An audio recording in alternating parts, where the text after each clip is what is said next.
1987년 민주화운동으로 맞이한 87년 체제가 올해로 38년을 맞이합니다.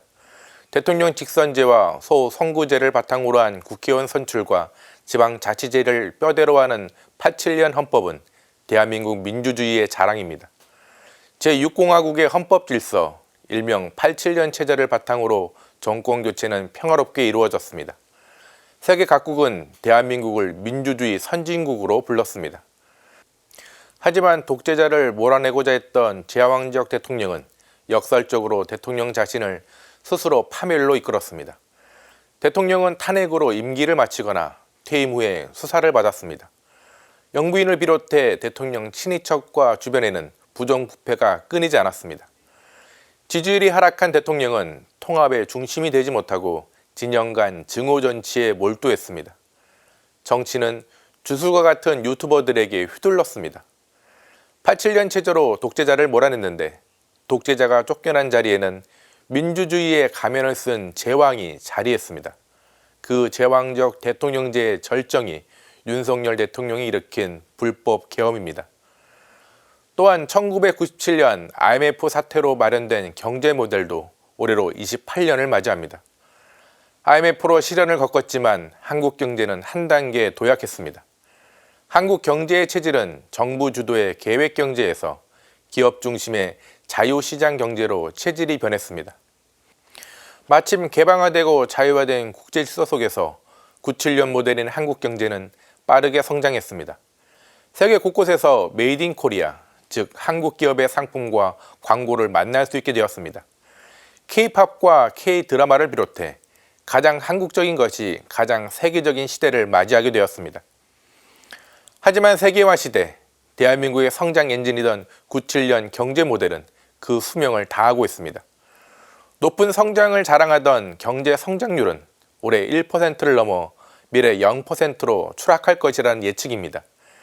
내용을 들여다보면 더 참담합니다. 성장의 과실은 일부 수출 대기업에 집중되었지 국내로 들어오는 낙수 효과는 사라졌습니다. 중소기업과 자영업의 내수 시장은 황폐해졌습니다. 빈부격차는 더 벌어지고 불평등은 구조화됐습니다. 정규직과 비정규직으로 갈라진 노동시장으로 고용, 소득 격차도 심해졌습니다. 자국 중심의 트럼프 미국 대통령 당선은 수출 중심인 한국 경제의 먹구름입니다. 수명을 다한 87년 정치체제와 97년 경제 모델은 대한민국의 미래 세대를 희망이 아닌 절망으로 이끌고 있습니다. 내일의 희망으로 들떠야 할 청년들은 부동산 영끌과 코인과 같은 투기에 몰두합니다. 눈치 빠른 청소년들은 의대 입시에 목매고 있습니다.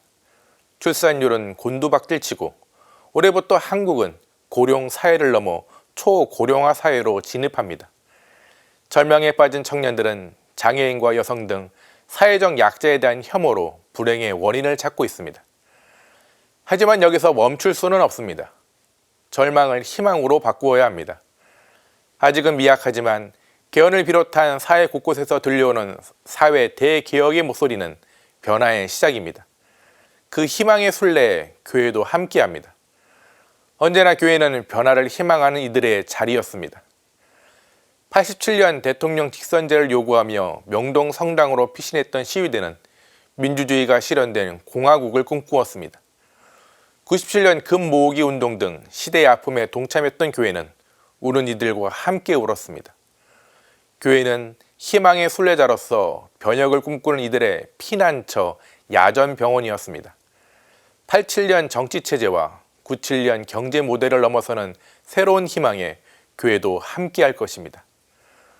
오늘 사제의 눈 제목은 탄핵 다음은 사회 대개혁입니다. 절망을 희망으로 변화시켜 주시는 하느님의 놀라우신 힘을 믿으며 우리 공동체가 한 단계 더 도약하는 올 한 해가 되길 기도합니다. 평화를 빕니다.